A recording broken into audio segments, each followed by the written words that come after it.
Welcome, namaste.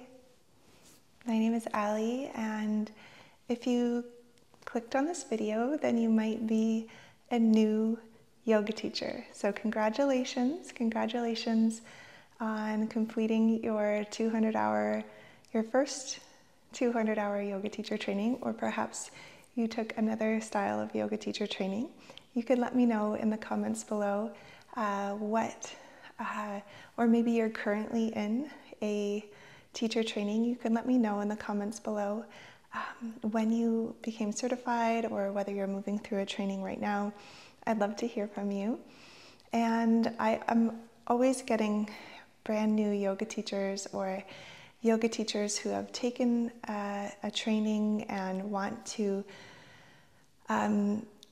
pick my brain and learn what should I do, what are the next steps, or what are your suggestions for me as a new yoga teacher? Like, how do I move out there into the world and continue on my path of inquiry and learning and teaching and sharing yoga and all of those wonderful things. So my first suggestion is to start sharing right away. So when you complete a training, what I did when I first completed my very first 200-hour teacher training was I continued to do practice teaches. So any good yoga teacher training is going to have a lot of practicums, a lot of yoga practices where you're doing practice teaches on your peers and on your mentors and in your community. And so my yoga teacher training that I very first graduated from years ago now, over a decade ago, I was doing lots of extra practice teaches out in my community with my friends, my family, anybody who would allow me to practice teaching yoga on them. I was like taking every opportunity possible. So I was teaching yoga to my friends, to my family, to my in-laws, to everyone, anyone that would allow me to practice on them. I would take that opportunity. So I was sometimes doing like 3 or 4 practice teaches a week. And then also I was allowed to do practice teaches in my local yoga studio where I practiced at the time.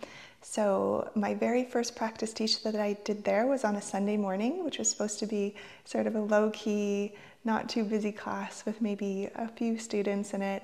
And it ended up that like 40 people showed up or something like that. So that was actually, at the moment, I was a little bit terrified. But it actually turned out to be a really amazing opportunity, and I did it, and I allowed myself to kind of use the techniques to ground myself and center myself and teach through that place of calmness that I could create within myself from all of the tools that I've learned from my yoga trainings. So get out there and start practicing and practice teaching on your community and your friends and your family, anybody that will allow you to practice.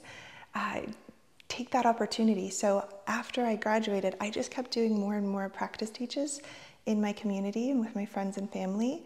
And eventually they just started asking me if I would continue to guide them. Can you teach us a class once a week? People would say. And without too much time passing, maybe within a couple of months of my yoga teacher training, I had a couple of small groups that I was teaching a weekly class to, which was very exciting. And so I got to continue practicing and refining my skills as a yoga teacher. And I just highly recommend just getting out there and sharing and learning and continuing to refine your skills and grow. And I love taking feedback from my students as well. Like, what did they love? What do they want to see more of? What would they like to try? Those types of things. So really getting feedback from people and what they're really wanting or needing, or what, if you try something new, whether or not they love it or not, get people to really communicate with you and tell you what's helpful and what they love. So that's another thing. The other main thing I think that has sort of set me apart over the years is my dedication to continuing education and continuing to take more yoga teacher trainings. I have thousands of hours now of training, which is not necessary, but I think it's important to keep being an active student yourself, to seek out mentors that you feel a genuine connection to and who guide in a style that really resonates with you.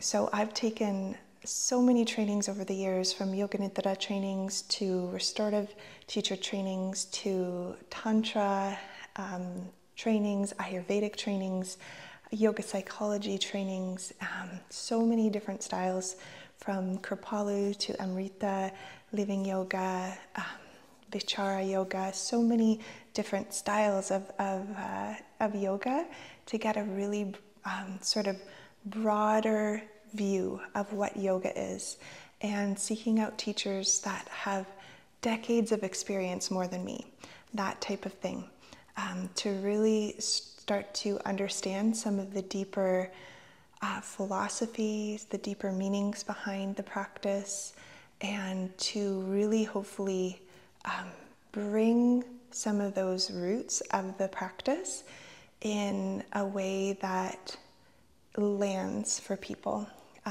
in this world where not a lot of people maybe have, especially in North America where I come from, too much exposure to those type of things. So continuing education is something that I also get asked about all the time. I'm always getting messages from people. You might notice that I am always mentioning the Yoga Nidra teacher training, the restorative yoga teacher training, our 200-hour teacher training at the School of Living Yoga, which I'm a co-director of the School of Living Yoga here in Canada. We also guide in trainings in Costa Rica as well, and online. So we have this global community of students and trainees who practice in these trainings online from every continent and dozens of countries. And one of the reasons that I'm mentioning these is because my inbox is constantly flooded with people asking me, do I teach a yoga teacher training? Do I teach this? Do I teach that? And of course the answer is yes. So if you feel called, you feel inspired to keep learning, to stay curious, to deepen your own self-inquiry and self-study, to dive deeper into the yoga philosophy, to continue to refine and hone your skills as a yoga teacher with lots of practicum and lots of self-inquiry, and gaining the skills on a personal level to cultivate peace and contentment and to really study the yamas and the niyamas, then I would invite you to check out some of our trainings. So if you're already certified as a 200-hour teacher, then joining our moon-to-moon restorative yoga teacher training would be a lovely option. This is a self-paced program that flows through the lunar cycles and guides people into their own transformation of becoming a restorative yoga guide. And we have a community of people who are sharing and practicing and diving deep into these teachings together with live calls and live sadhanas and practicing with each other live on Zoom. And it's so beautiful to see all of the souls from around the world that are flowing through that training together and supporting one another through that journey. And the Yoga Nidra training is very similar in the sense that it's a lifetime access, self-paced study journey, but supported by 2 weekly Zoom calls with the mentors and your peers, along with monthly workshops that are live and recorded and put into the archive of lessons in the classroom, of which there's over 100 lessons at this point.